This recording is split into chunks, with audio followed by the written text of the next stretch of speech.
So this is what we're going to do today. Mostly, we're going to wrap up a little bit on chapter 1. So just a few things to touch on circuit analysis skills. Its basic laws. Let me try. See if this is better. The basic law of analyzing current and voltages in circuits. And then we're going to talk about the idea of equivalent circuits. I think sort of like a review, because most of you have taken courses in circuit theory, so probably already touch up on the equivalent circuit idea. But we're going to use that I should say, this should be 7 and short. I'm going to use this short. 7 and there's 2 types of equivalent circuits. If you're familiar, there's Thevenin and Norton equivalent circuits. Those equivalent ideas are, I should say, it would depend on what type of applications you're going to use or in type of analysis. These are one of the key important things of equivalent is that either way, you can use either Norton or Thevenin, they should give you equivalent results. So the concept of equivalent is that you can use the original circuit, you can use the equivalent circuit, it should give you the same results. And so we're going to talk about equivalence. We're going to use these type of modeling or simplification skills allow us to have a better sense as to simplify your analysis and then get a more intuitive sense of a circuit behavior. And then lastly, I'm going to just address a little bit on Ohm's law in a smaller scale. So this will be in chapter 1. And in chapter 2, the third topic, the key topic is p-n junction. But before we start that, we're going to talk about, of course, semiconductors physics, the basics of semiconductor physics. So the basic thing you're going to start is that you count where the carriers are. So we're going to talk about carrier density. How does one introduce carriers? There are 2 types of carriers, electrons and holes. And how does one introduce or control these carriers?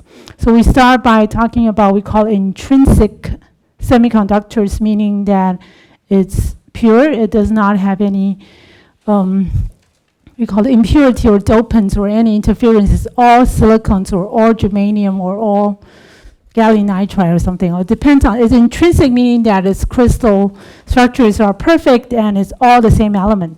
And then we're going to talk about extrinsic semiconductor, meaning that you're adding something called dopant. And the process of adding dopant is called doping. So you do doping to these type of semiconductors, and then it will then become extrinsic semiconductors. We're going to talk about the behavior of these semiconductors, the type of carriers inside each of these extrinsic semiconductors. So once you know the number of carriers, the other thing is that how do they move? So first because what we're interested in is in electronic system is that when I apply a voltage, I want to see what is the corresponding current. So think about how the current constructs itself. The one thing is that you need to have carriers carrying these charge. The next thing is that they need to move. So how do you force these carriers to move? There's basically 2 types of main mechanism that is in semiconductors. One is called the drift. The other is called diffusion. So we're going to talk about how they move and what is the force that's pushing the drift and diffusion. And how does one control that? The key component is that you always wanted to be able to engineer or control these type of mechanism or the current or the voltage current relationship. So these type of things will be the basic. Hopefully we could cover these topics today. Okay? Any questions?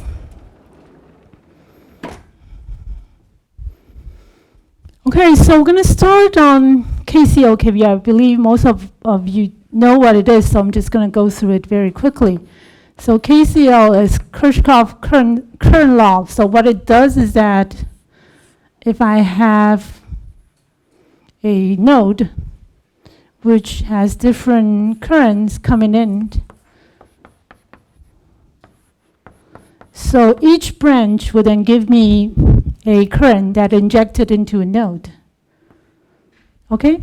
So as a result of conservation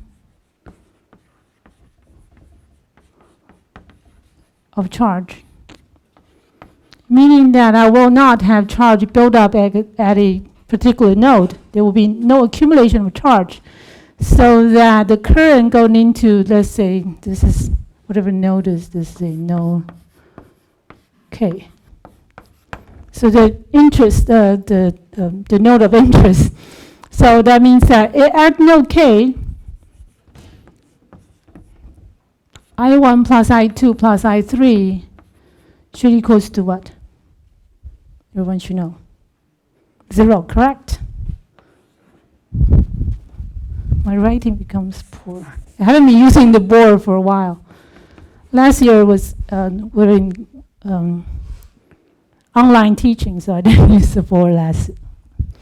Okay, so that's a conservation. Because of conservation of charge, therefore, the net current going into a node or coming out of the node will be 0. So that's KCL. In KVL, it will be the conservation of potential. So what it does is that if you have a loop, so this is very simple, I have a loop of things. So I have 3 elements, and then each of them has a voltage across it, V1, V2, and V3.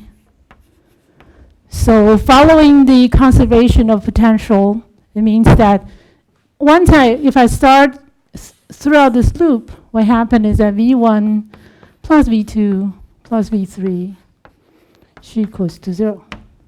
Okay? So this is just the basic to align each. We're going to use that very frequently in your circuit analysis in finding out what is a particular branch of current and particular branch of voltage. And this is actually the law, aside from, okay, let me say this. If you ever think about what SPICE does, I believe does anyone know what SPICE is? Everyone knows what SPICE is, right? SPICE, the simulator, circuit simulator SPICE. So what it does is that it's only doing KCL and KVL. What it does is just following the rules, following the laws that the voltage across a loop, around a loop is 0, and the net charge or the net current going into a node, coming out of a current, coming out of a node is 0. So that's basically what it does. And the one last thing is that aside from this, equation 1, equation 2, the SPICE, what is my problem? SPICE simulation, P-SPICE, H-SPICE. Everyone looks. Has anyone run SPICE before? Please raise your hands. No one? No one know what SPICE is? The circuit simulator that is very commonly used, and you will be requested to use that. This is a circuit simulator. You inject the element, construct your circuit, and it will calculate your current and voltage across the circuit. So if you don't know what SPICE is, you need to learn what it is. And so what it does is that it includes 1 and 2, and the last thing SPICE need to do circuit analysis, I should say not necessarily SPICE, but circuit analysis tools needs 1, this law, KCL, KVL, and the last law is, not the law, the model of let's say I2 as a function of E2. So what is the relationship if I'm applying a different voltage across this element? What is I2 versus V2? And we're going to address that when we come to each of the elements, for example, the diode, the transistors. And for resistors, you already know the relationship, right? So for passive component, there's a current voltage relationship. For active component, there's also current voltage relationship. So these are the 3 key elements that's used for circuit analysis simulator. So for simulation, you would then get your responses. Okay? It's good? Okay, so that's just for aligning or background for circuit analysis, and then we're going to move on to second part, which is the idea of equivalent circuit. So what we wanted to do is that if you have a circuit, something like this, I'm just giving you an arbitrary example. So I might have a voltage source or current source. I have a source, and then I have some resistor, inductor, or capacitor, L, R, just to include them all. Okay, I have complicated structures. Maybe there's another, I'm not going to solve this one, so I'm just going to add more complexity to here. And maybe there's another resistor here. Okay, so this module is being connected to somewhere to my circuit. So this is another circuit. So this is the circuit of interest. This is my source. So what I wanted to do is that instead of analyzing the KCL, KVL, finding out all the nodes, what I wanted to do is to lump this into a black box. I don't care what it is actually inside, because I don't actually are interested in the terminal here. This is just the source. So what is typically being done is that if you want to do analysis with secondary circuit, additional circuits, what you want to do is to simplify the analysis. So the basic idea is then you lump it up, you cover it with a cloth, and then you model it with something called the equivalent circuit.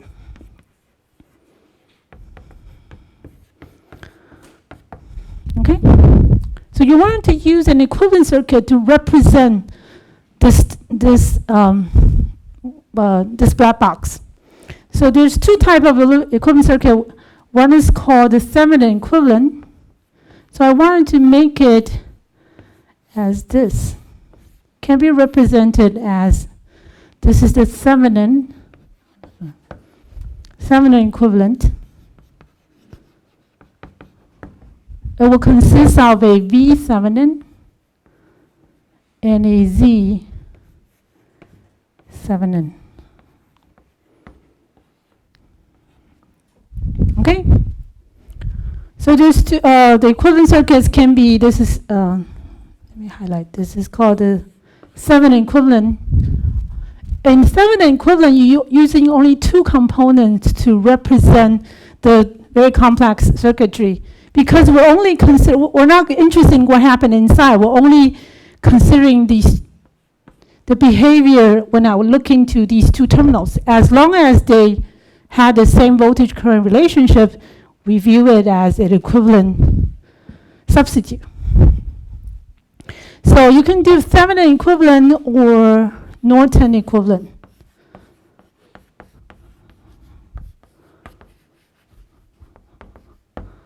So what's Norton equivalent? Norton equivalent will look something like this. Let me use a different color. I don't have my green. Red.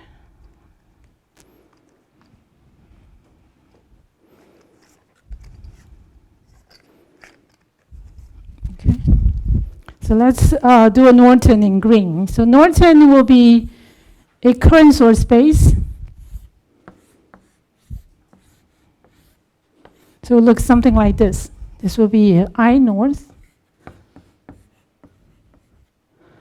And it will also be a impedance, which is Z, I should say Z nor.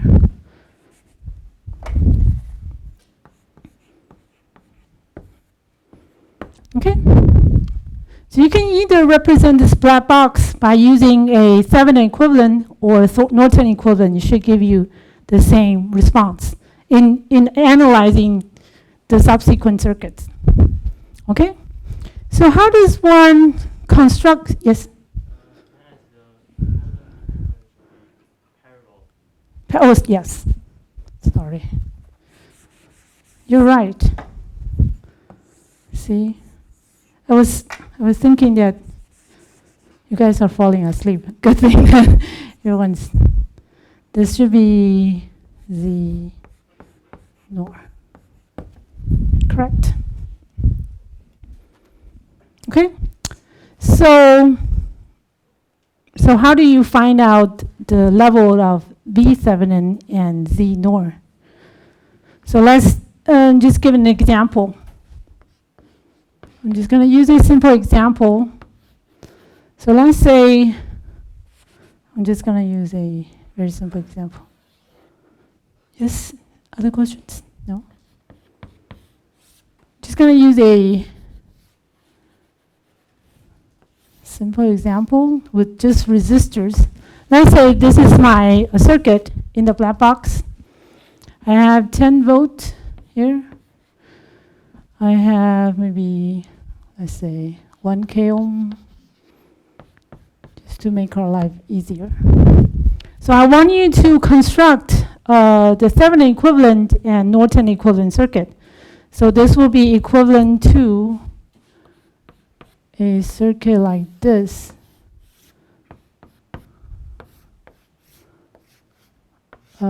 This will be Z. This will be V. Okay, or green one. This also be equivalent to a current. Sorry.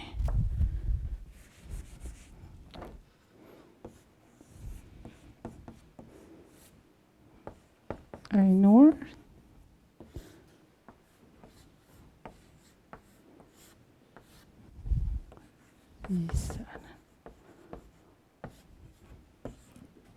Does anyone want to volunteer to help me to get the answers? What is the V7? Here, just this simple model. Just, yeah, please. Yes, 5 volt. How do you get that? How do you find that? Yes? What formula? Yeah, you got the number right because it should be, I think V7, let me write it down in a more systematic way. So if you want to obtain V7, there's, because this is a very simple circuit, so you probably remember the equation, but there's a law in obtaining that, meaning that V7, let's say this is, let me label this. This is my output voltage. So we will consider our output voltage. Let me label 2 important things. This is output voltage, and there's this output current. Okay? So V7 is measured. So the way to get V7 is that we assume V7 is equals to, we call VOC. C stands for open, VOC stands for open circuit. Open circuit simply means that this simply means that when I set output current into 0. So this is when you have a black box. Let's say I already know that the circuit looks like this example, I can do calculation. But if I don't have, I don't know what is in, it's a black box, it's a real black box. How do you actually know V7? By experiment. You measure it with a voltmeter. So when you measure it with a voltmeter, what it does is that voltmeter takes in 0 current. Essentially, voltmeter has an infinite resistance. Therefore, it's an open circuit setup. So then you get, that's how you get, where's my white? So that's how you get your 1K plus 1K voltage divider times 10 volt. That's how you get your 5 volt V7. That's when you measure it with open circuit setup. If you measure it with a loading, it will be different. So we want to make sure that you measure with a voltmeter. Otherwise, you get different results. So that's V7. And Z7, how do you get Z7? I bet you have an answer. So what is the setup for getting V Thevenin? The way to do this, if you really have a black box, what you do is that you turn off the power, meaning that turn off the power simply means that in terms of circuit, you set all, I want to emphasize, set all independent voltage. I should say independent sources.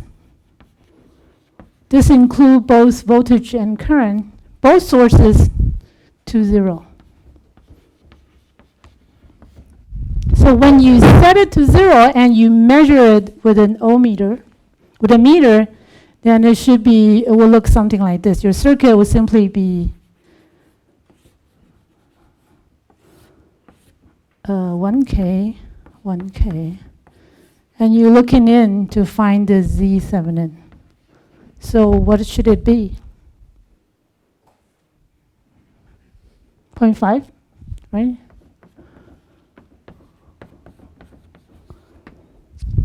Okay, so that's how you get the first part. You get I should say this is for Thevenin equivalent. Okay, so for Norton, I used the wrong color, but never mind. Let's change it to Norton. So Norton will be the same, but you're measuring current. So how does you get all the current? If you're measuring with ammeter, what does it mean? Yes, it's a short. So what you do is that for the same circuit, you shorted the output. So from a black box, what's being done is we shorted this. This is an ammeter, and it simply means that it's a short. So you measure something, you measure the I output when it's short. So IOC will be your I nor. I nor is measured as I when output is short. So this is when VO equals to 0. Okay? And how much is that? Yes, 10. I can barely hear it. You can raise your voice. You want to answer. Okay? Oh, yes, you're right. 10 milliamp. So your I nor will be 10 milliamp, and the Z nor will be the same as the Thevenin, and it should equals to the same 0.5 KO. Okay? You should, if you're already learned this, just for a review, but we're going to have that in our quizzes, so you make sure you familiar yourself with these type of exercise. Okay? So another thing is that you can check whether we make a mistake. So the other thing is that we know that Z Thevenin, I should say V Thevenin,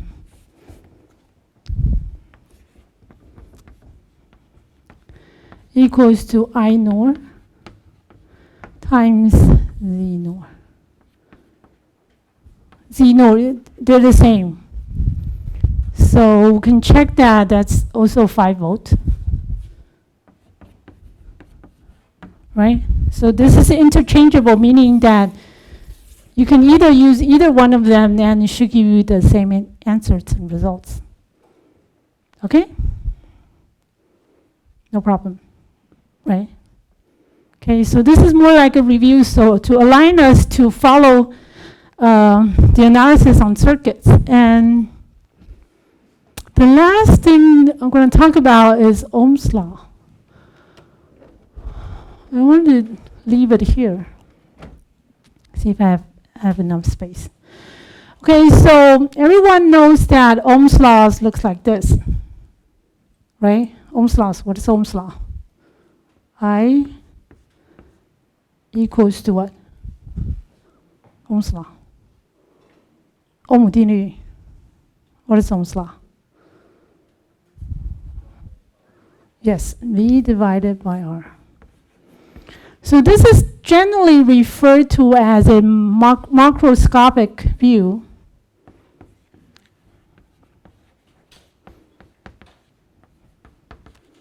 Meaning that you assume that you have a resistor which is with a confined size and range. What if your current is flowing in a substrate, meaning that you're actually dealing with current density rather than current? So we want to know what is the relationship with current density and other factors that are affecting the transport of carriers. Therefore, you want to look at current density. So we define J. This is called the current density. We're going to use that a lot when we talk about semiconductor devices.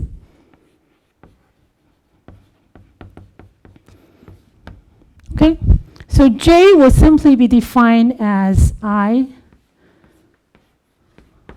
The unit will be A centimeter square. So it will be unit area current. So it will be a cross-section that cut a cross-section and look at the current density across this particular cross-section. Apparently I don't have enough space. Just let me move over. Sorry. Okay, so know that I equals to, so it will be V over R, A. Right? I will be V over R. And then, everyone know R. We already used that when we talk about shear resistance on Tuesday. So we know that resistance equals to cross-sectional proportional to the length, inverse proportional to the area. So you will see that the area will come about, I'm just going to insert that into here. So this will be voltage, and I'm going to insert this. So you see what happened is that it will be independent of area because, right? And then your equation will become, this is resistivity. 1 over resistivity is conductivity. Okay? So it becomes two component. One is this. This is called the conductivity. Conductivity, sorry.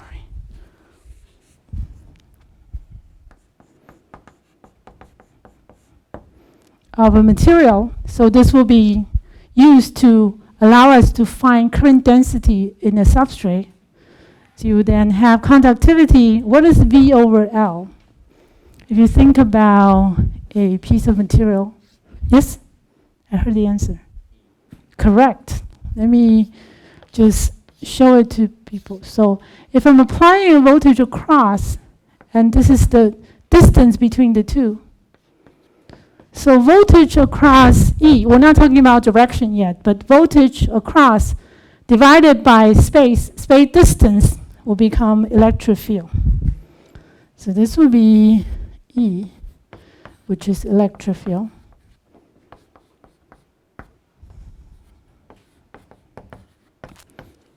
So it will be in volt per centimeter. We use that unit pretty much a lot. Okay? So then once we have that, your new Ohm's law in microscopic environment will be J equals to sigma E. If we consider directions, typically you wouldn't add a factor because it's direction related. So this will be also Ohm's law, but when you look at the small picture of Ohm's law, then that's the results. And then we're going to use that in order to allow us to find currents in semiconductors. So it's mainly controlled by the electric field and also conductivity. And you will find out that the conductivity will be mostly being controlled by carrier density. So we're going to talk about that when we enter chapter 2. So this will wrap up our discussion on chapter 1. Any questions? Okay, everyone follow, no problem.